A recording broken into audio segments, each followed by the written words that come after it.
Bien. Hoy día tenemos una nueva clase, ¿cierto?, de método de estimación, ¿ya? Correspondiente a el siguiente tema. ¿Ya? Hasta el momento, ¿ya?, hemos descrito dos maneras para encontrar las expresiones que permiten estimar diversos parámetros que puedan encontrarse. ¿Ya? O sea, hemos estimado mediante el método de los momentos y mediante el método de máxima verosimilitud. ¿Ya? Son dos métodos que, si bien es cierto, son muy diferentes, a veces entregan el mismo resultado o bien parecido. ¿Ya?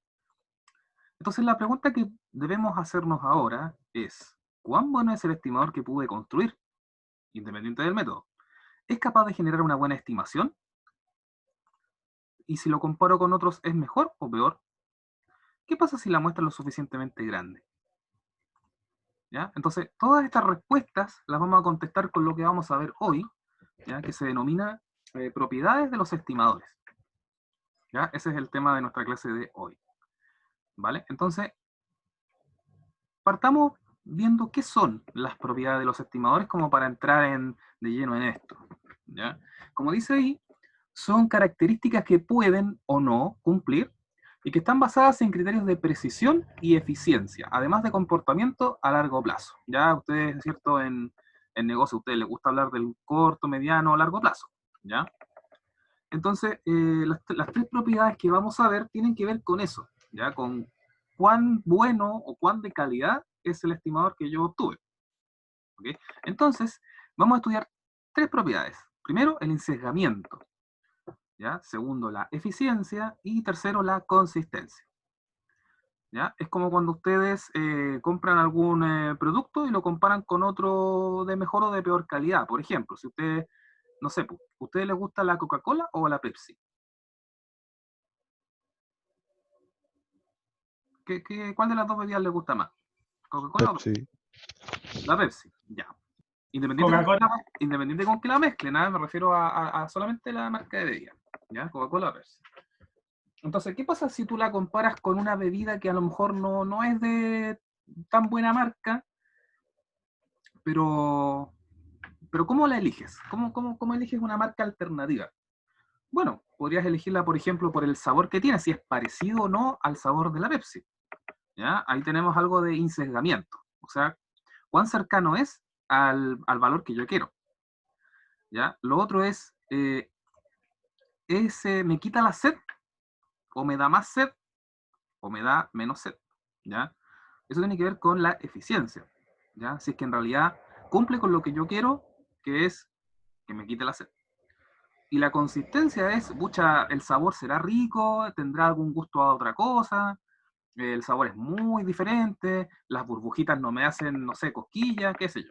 ¿Ya? Eso se llama la consistencia. O bien, si es que lo tomo muchas veces, al final me va a dar lo mismo y voy a seguir eligiendo la Pepsi o me quedo con esta marca alternativa. ¿Ya? Pero también podemos verlo de esta forma. Fíjense, suponiendo que, por ejemplo, ustedes están jugando a los dardos, ¿cierto?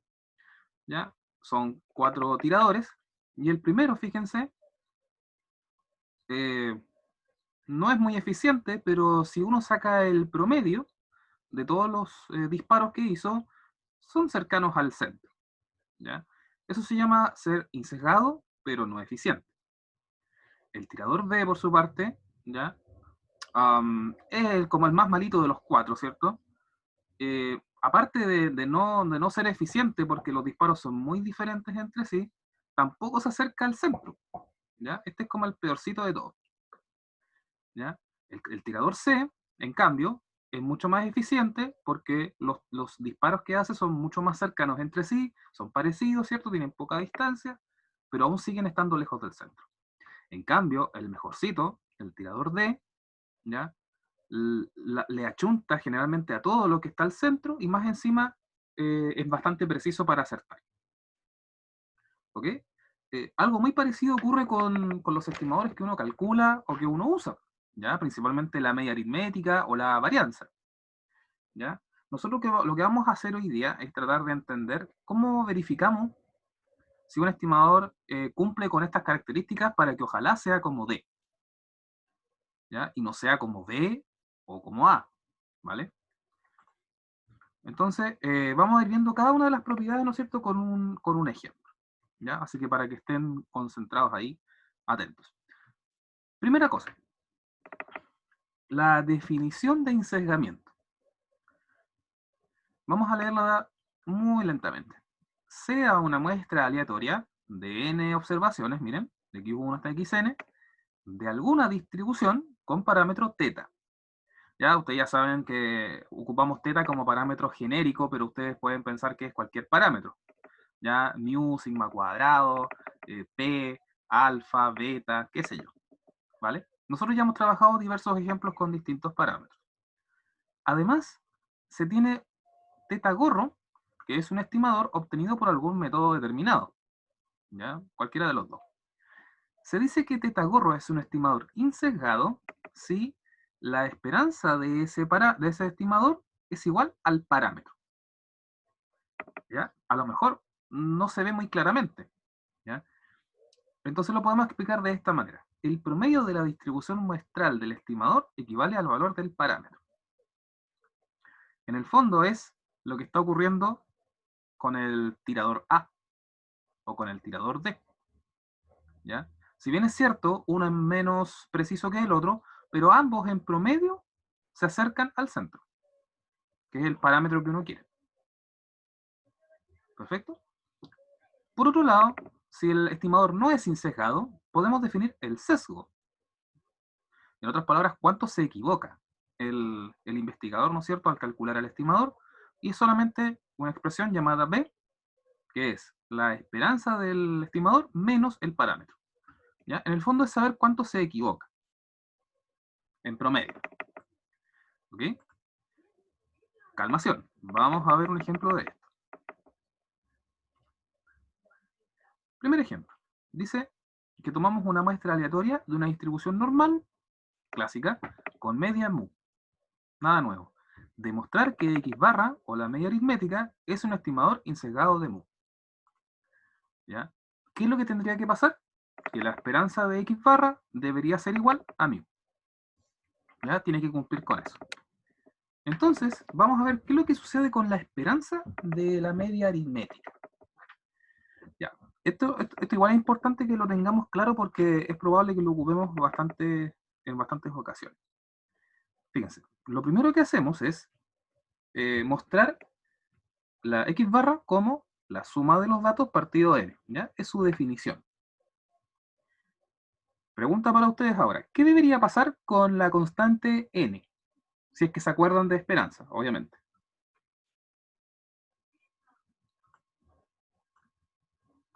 ¿Alguno de ustedes recuerda qué pasaba con esto?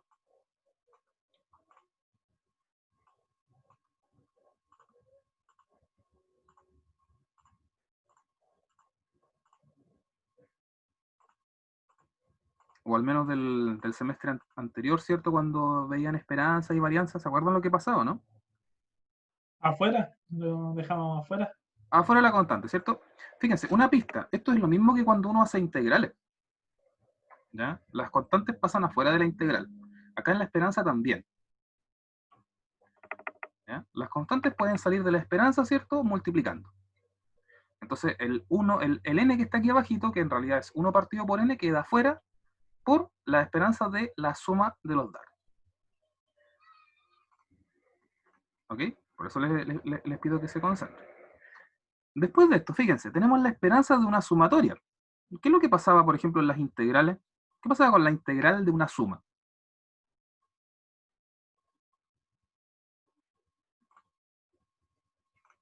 ¿Se separaba? Se separaban, ¿cierto? Bueno, en este caso se sumaban las integrales de cada uno, ¿verdad? Acá pasa exactamente lo mismo. Si yo quiero calcular la esperanza de una sumatoria, ¿cierto? Puedo calcularle a cada uno y sumar todos los resultados. ¿Ya? Como esto, mira.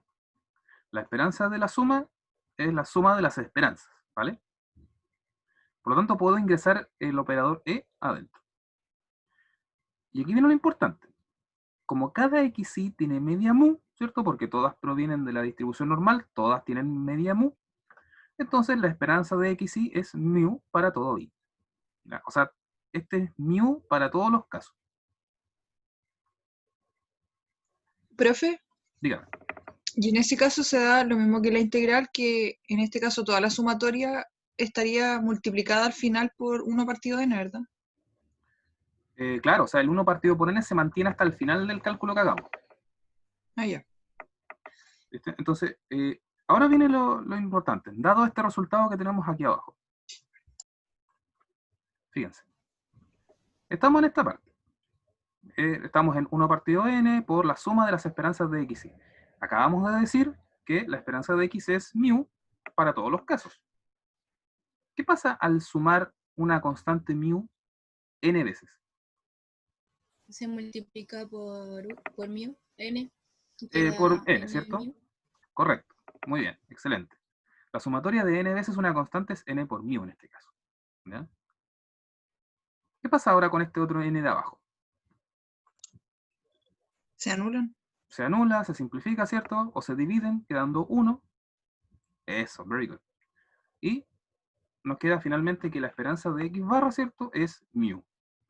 ¿Es insesgado entonces?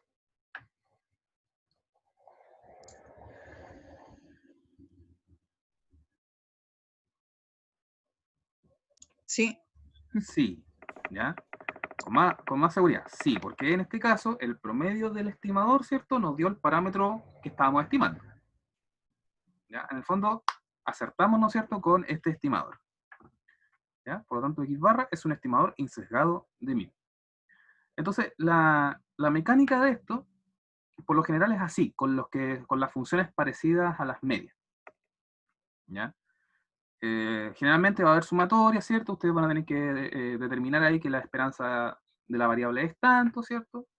Y determinar de que al final, en promedio, ¿cierto?, equivale al valor del parámetro. Ahora ustedes dirán, chuta, ¿pero para qué sirve esto? Bueno, es importante porque si el estimador les sale sesgado, es muy probable que no le acierten al parámetro cuando quieran estimarlo. ¿Ya? Es como, por ejemplo, que si ustedes quisieran ver la proporción de personas que va a aprobar la Constitución, ¿cierto? Pero ustedes solamente fueran a encuestar a, no sé, pues, a la Loma de San Andrés, o a Villuco, o a El Venado. ¿Qué creen ustedes que va a opinar la gente de esos lugares, en su mayoría? Quizás rechazo. ¿Ya? O viceversa. Si ustedes quieren ver la proporción de gente que va a votar por el rechazo y van a encuestar a cualquier sector quizás más popular, no les van a decir rechazo. Todo lo contrario. Entonces va a ser sesgado. ¿Se dan cuenta? No va a representar la realidad. Entonces, esa es la idea, de que el estimador que ustedes estén estimando calce más o menos con la realidad. ¿Vale? ¿Alguna pregunta hasta aquí? ¿Se entendió la idea principal al menos? Sí. ¿Ya? ¿Sí? Chicos, ¿alguien más? Pablo, ¿comprendiste más o menos la idea del estimador? Bueno, Pablo Mardones, que siempre igual nos aporta. Porque está Pablo Guzmán también.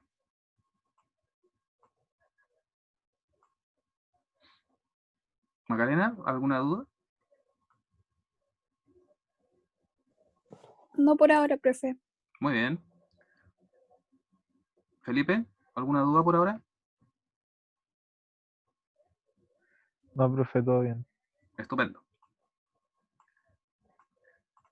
Bien, entonces, hay un segundo tipo de ensesgamiento que tiene que ver con el comportamiento a largo plazo que tiene. ¿Ya? Dice, sea una muestra aleatoria de tamaño n, de alguna distribución con parámetro θ, ¿ya? Exactamente lo mismo que antes, y tenemos un estimador obtenido por algún método determinado. Ahora, se dice que θ gorro es un estimador asintóticamente insesgado. ¿Ya? Asintóticamente quiere decir que cuando la muestra es excesivamente grande, ¿ya? Eso significa asintótico. Pensando quizás en el infinito, o bien que se acerca al tamaño de la población. ¿Ya? Pasa esto, ¿ya? Que el límite, cuando n tiende a infinito, de la esperanza del estimador es igual al parámetro. ¿Ya? Que no es lo mismo que en promedio dé exactamente el parámetro. ¿Ya? Esto sucede en algunas ocasiones cuando La esperanza da sesgada en cualquier tamaño de muestra, pero mientras más grande sea, es más favorable. Vamos a ver un ejemplo de esto ahora. Fíjense. Tenemos una muestra de tamaño n y queremos demostrar de que la varianza, esta varianza, el estimador de la varianza, es un estimador sesgado de la varianza poblacional. ¿Ya? Nosotros hemos ocupado n-1, ¿ya? Pero acá dice n. ¿Ya? La demostración de que es sesgado la vamos a resolver en una práctica. ¿Ya? Lo que nos interesa a nosotros es que la esperanza no da sigma cuadrado, sino que da n-1 partido n por sigma cuadrado. Da distinto. ¿Ya? Tiene un sesgo. Pero es muy tenue ese sesgo, porque acá arriba dice n-1 y abajo dice n. ¿Qué pasa con el límite de esto? Es asintóticamente insesgado, porque si ustedes calculan el límite acá, ¿ya? ¿Se acuerdan del límite, no? Cuando se acercaban a cierto valor, ¿qué es lo que pasaba con el resultado de esto? ¿Ya? Aquí podemos dejar el sigma cuadrado como constante, ¿ya? Y el límite de esta cosa, fíjense, tiende a 1. ¿Ya? Tiende a 1. ¿Por qué pasará eso?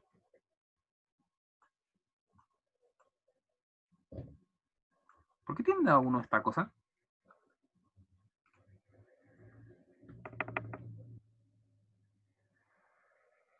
Porque ustedes podrían decir, ah, bueno, si n vale 4, ¿ya? La fracción es 3/4. Si n es 5, la fracción es 4/5. Si n es 6, es 5/6. Entonces, ¿qué es lo que va pasando? El numerador se acerca cada vez más al denominador. ¿Ya? Y en el infinito, cuando pasa eso, es seguro, con un 100%, de que esa fracción va a dar 1. Por ejemplo, 99.999 partido 100.000. ¿Ya? Eso ya es 0,99999, y aún así, si va creciendo más y más y más.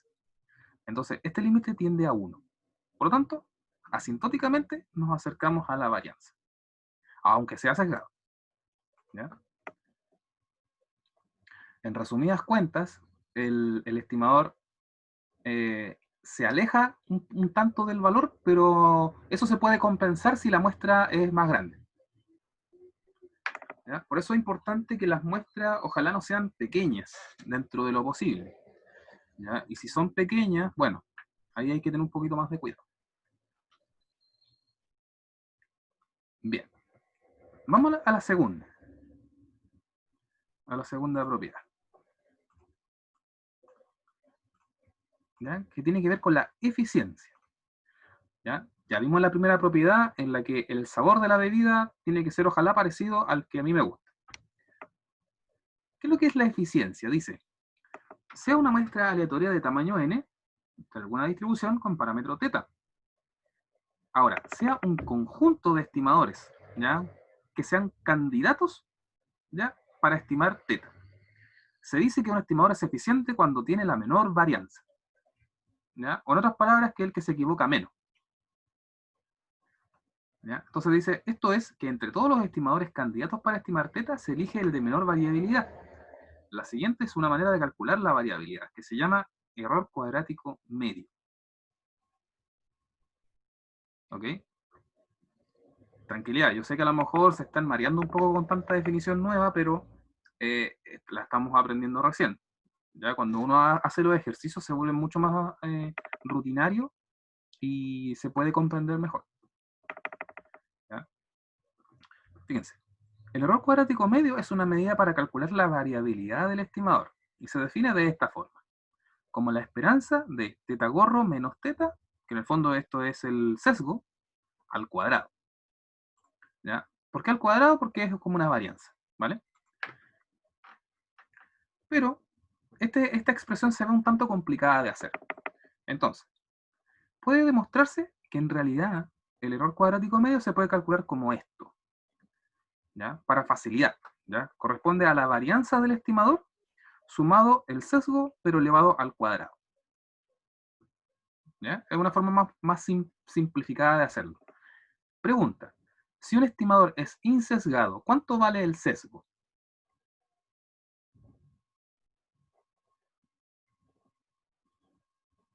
¿Ya? Recuerden que el sesgo es la resta entre la esperanza y el parámetro. Si el estimador es insesgado, el sesgo vale 0. Por lo tanto, este término de acá no estaría. ¿Ya? Y solamente estaría el de la varianza. ¿Ok? Entonces, vamos a ver un ejemplo para entenderlo de mejor manera. Sean los siguientes estimadores de μ, llamados μ1 gorro y μ2 gorro. ¿Ya? Ambos son candidatos a elegirse como estimador. Para una muestra de 3 individuos. Entonces, por un lado tenemos, así como en la UFC, ¿cierto? De un lado tenemos a este contendor, a X barra, que es el favorito, y a este otro lado el retador, que es este otro estimador que está aquí, que se ve más forzudo, ¿cierto? Se ve más robusto, pero este es el candidato, ¿ya? μ2 está formado por x1 más 4x2 más 3x3 partido 8. ¿Ya? Es parecido a un promedio. ¿Ya? Primero, determine qué estimador es insesgado y cuál es más eficiente. ¿Ok? Vamos a ver el tema del insesgamiento primero para ver cómo se comportan estos dos. ¿Ya? Por un lado tenemos a X barra, ¿cierto? Que esto ya lo hicimos. ¿Ya? Que en realidad es insesgado. La esperanza de X barra es igual a μ. Y veamos qué es lo que pasa con esto otro. ¿Ya? Y vamos a volver a aplicar las propiedades de esperanza. Primero, ¿qué es lo que debería pasar con las constantes? El 8. Sacarla. Sacarlo, ¿cierto? Very good. Después de eso tenemos la esperanza de esa suma.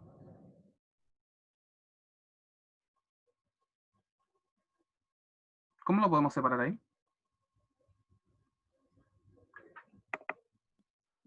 Sacando la esperanza de cada una de ¿Sí? la X.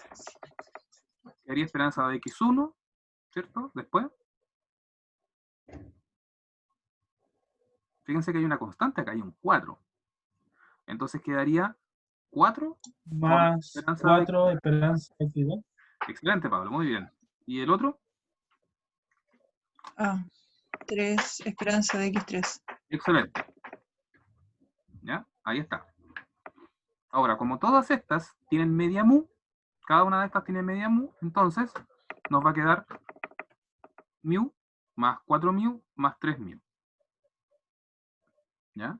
Al sumar todo eso, nos da 8 mu entre 8, y eso es mu. Conclusión, ambos son estimadores insesgados de la media. ¿Ya? Por lo tanto, el criterio todavía no podemos definir todavía cuál es mejor. ¿Ya? Antes de la pelea están empatados. Entonces, vamos a ver qué pasa ahora con el error cuadrático medio. ¿Ya? Para saber quién en realidad de estos dos es el que tiene mejor propiedad. Miren, el error cuadrático medio de la primera, que es X barra, ¿cierto? Por la propiedad que vimos recién, va a ser la varianza de X barra más el cuadrado del sesgo. Pero como no hay sesgo, esto vale 0. ¿Ya? Porque no tiene. Por lo tanto, nos queda solamente calcular la varianza de X barra. Ojo, si tuviera sesgo, habría que colocarlo aquí y elevarlo al cuadrado. Por ejemplo, si el sesgo fuera, no sé, 4, habría que colocar varianza de X más 4 al cuadrado. ¿Ya? Muy bien. Esto funciona muy similar a la esperanza, con algunas diferencias. Primero, la definición. ¿Ya? X barra, como es una muestra de tamaño 3, es x1 más x2 más x3 partido 3. Ya. Cuidado acá. ¿Qué es lo que pasaba con la constante, pero en la varianza? ¿Cómo salía hacia afuera?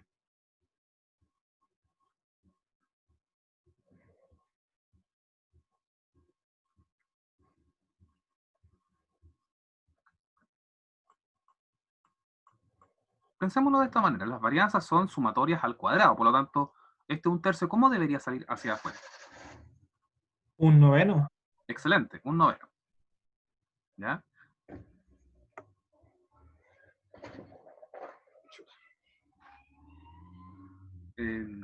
Muy bien. Después de eso, tenemos la varianza de esta suma. En estos casos, siempre vamos a asumir de que las muestras aleatorias o los elementos de las muestras aleatorias son todos independientes. Por lo tanto, aquí también podemos ocupar la propiedad de que se le puede calcular a cada uno, solo porque son independientes. ¿Ya? Entonces, ahora, como todas estas X provienen de la misma distribución, ¿cierto? ¿Qué deberíamos colocar en lugar de cada uno?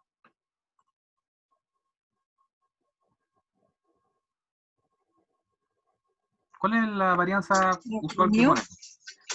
Ahí ponemos sigma cuadrado, acá, en cada uno, ¿cierto? Ah, Profe, una consulta. Arriba dijo que para hacer esa propiedad de calcular las varianzas por separado era porque eran independientes. ¿Y qué caso sería que no fueran independientes y que no se pudiera hacer? Ah, no, no es que no se pueda, sino que si no fueran independientes habría que agregarle las covarianzas.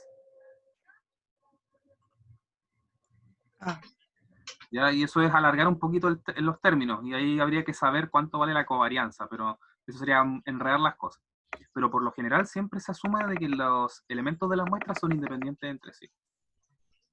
ya, gracias. De nada. Muy bien. Entonces, tenemos que cada varianza es sigma cuadrado, por lo tanto tenemos 3 sigma cuadrado partido 9, ¿ya? Y nos queda, simplificando, ¿cierto? Sigma cuadrado partido por 3. ¿Ya? Eso es la varianza de ese estimador.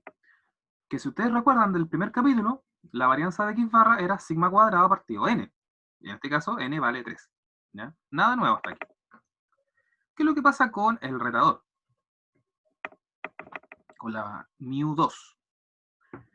También era insesgado, por lo tanto, como no tiene sesgo, esto vale 0. ¿Ya? ¿Qué pasa ahora? La definición de μ2 era esta.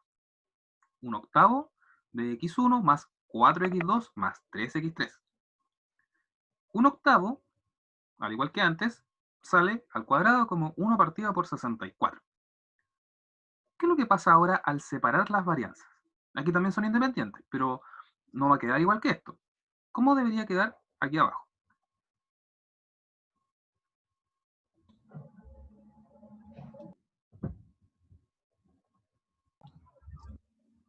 Sigma cuadrado más 4 sigma cuadrado más 3 sigma cuadrado. No hay que volver a hacer eso de Como, multiplicar no en sé, este caso el 4, elevarlo al cuadrado y el 3 también. Claro, o- Pablo en parte tenía razón, porque van a quedar los tres con un factor común que es sigma cuadrado. Pero la Javiera también tiene razón. O sea, las constantes también se elevan al cuadrado aquí. ¿Ya? Entonces va a quedar un sigma cuadrado más 16 sigma cuadrado más 9 sigma cuadrado. ¿Ya? Ahí también vale el tema de las constantes. Perfecto, entonces vamos a tener un sigma más 16 sigma más 9. ¿Ya? Y al sumarlas nos va a dar 1 más 16 más 9 son 26. Y, no, aquí no está bien simplificado. Y nos da 26 partido por 64. Y esa sería la varianza en realidad de μ2, que sería equivalente al error cuadrático medio, ya que el sesgo vale 0. ¿Ya? Entonces la pregunta es, ¿quién tiene menor varianza? ¿X barra o μ2? El primero. El primero, ¿cierto? Un tercio. ¿Ya? Un tercio es menor que 26 partido por 64. ¿Ya? Porque si ustedes sacan el decimal, un tercio es 0,33 y 26 partido por 64 es 0,40 con algunos otros decimales. ¿Perfecto? Entonces, ganador, el favorito, X barra. ¿Ya? Por ser el estimador más eficiente. ¿Vale? Entonces, una cosa es que en promedio sean parecidos, ¿cierto? Que sean cercanos a la, X bar, a la μ, pero en varianza, el que más se equivoca es μ2. ¿Ya? Porque le da más peso a la observación 2. En cambio, este le da el mismo peso a las 3. ¿Ya? Le da la misma chance a las 3. ¿Ok? Chicos, ¿alguna duda con esto?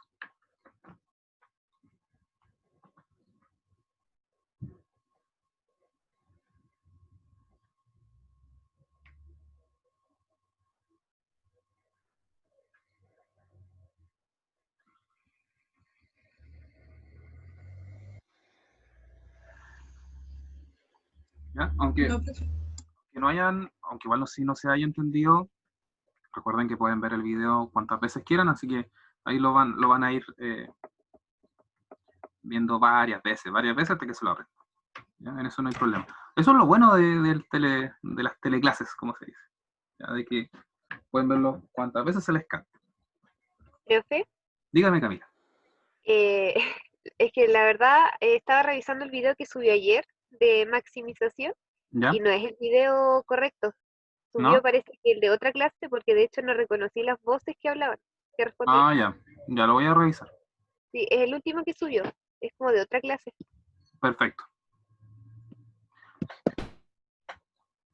¿Se acuerdan que ayer tuvimos el problema que se me pegó el computador? Entonces puede que se me haya entremezclado con otro video. Sí. Ya, así que voy a ver si es que es el mismo o si yo me equivoqué. Probablemente que yo me haya equivocado. Vamos, con la última. La propiedad de Profe, consistencia. ¿Ya? Consistencia tiene que profesor, ver... Dígame. ¿es posible que el viernes pueda hacer un ejercicio, pero que sea sesgado? Claro, claro. El viernes vamos a ejercitar para ya estar más o menos entrenaditos para el test. ¿Ya? Recuerden que la otra semana tenemos test el miércoles. ¿Ya? Entonces ahí lo más probable es que sea un ejercicio de método de estimación, cualquiera de los dos, y uno de estos. ¿Ya? Por lo tanto, ese test va a ser escrito. Ya es como difícil hacerlo con alternativa, pero vamos a ver, vamos a ver. ¿Ya? Así que gracias por la pregunta, Pablo. Estoy como el ministro. Me pegó eso. Bueno, la consistencia tiene que ver con lo que ocurre cuando la muestra se acerca al infinito o a largo plazo, como se dice. ¿Ya? Un estimador tetagorro es consistente si el límite de ese estimador, cuando el n es lo suficientemente grande, es equivalente al parámetro.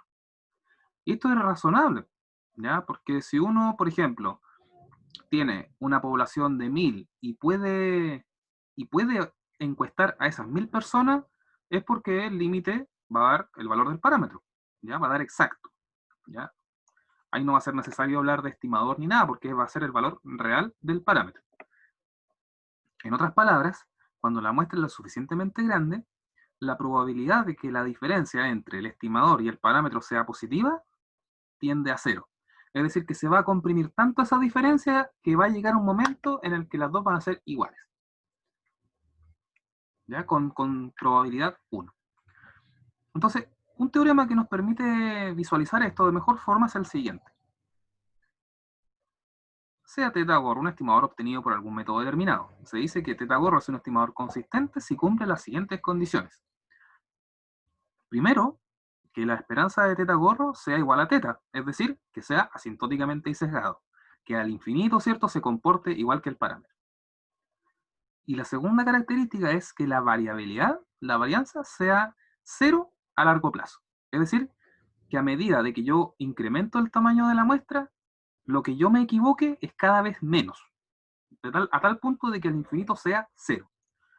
Le vuelvo a insistir, si ustedes tienen una población de tamaño 1000 y ustedes logran de alguna manera encuestar a esas 1000 personas, la varianza de ese estimador es cero, automáticamente, porque le van a dar precisamente el valor. ¿Ya? Por eso es importante que en algunos estudios la muestra sea grande para evitarnos el problema de la incertidumbre. ¿Ya? No tiene sentido encuestar a una cantidad de personas si es que no recoges toda la información que tienen, o toda la información que podrían esconder, siendo que tú no las observaste. ¿Ya? Entonces, esto les va a pasar, por ejemplo, en la tesis más adelante, que ustedes van a tener que seleccionar un método de muestreo, y ustedes dicen, ya, yo elegí este método de muestreo, y de acuerdo a la fórmula me da alrededor de 800. Pero ustedes no van a tener ni tiempo ni plata de hacer eso. Entonces, ¿qué van a hacer? Chuta, van a empezar a recortar. Hasta que lleguen a un consenso, ¿cierto?, con el profe, les digan, voy a encuestar a 300 personas. Entonces ahí ustedes van a argumentar de alguna manera que por esta razón, por esta otra, consideramos de que es adecuado 300 personas y no 800. A esto se refiere. que la ventaja que la muestra sea grande es esta, porque te asegura de que tu estimador se comporta bien. ¿Ok? Y esas son las tres propiedades de los estimadores, que tienen que ver, en resumen, encejamiento, con que en promedio me acerco al valor del parámetro. La eficiencia es cuál se equivoca menos en estimar el parámetro. Y la consistencia es cuál me permite a largo plazo tener un buen comportamiento para estimar el parámetro.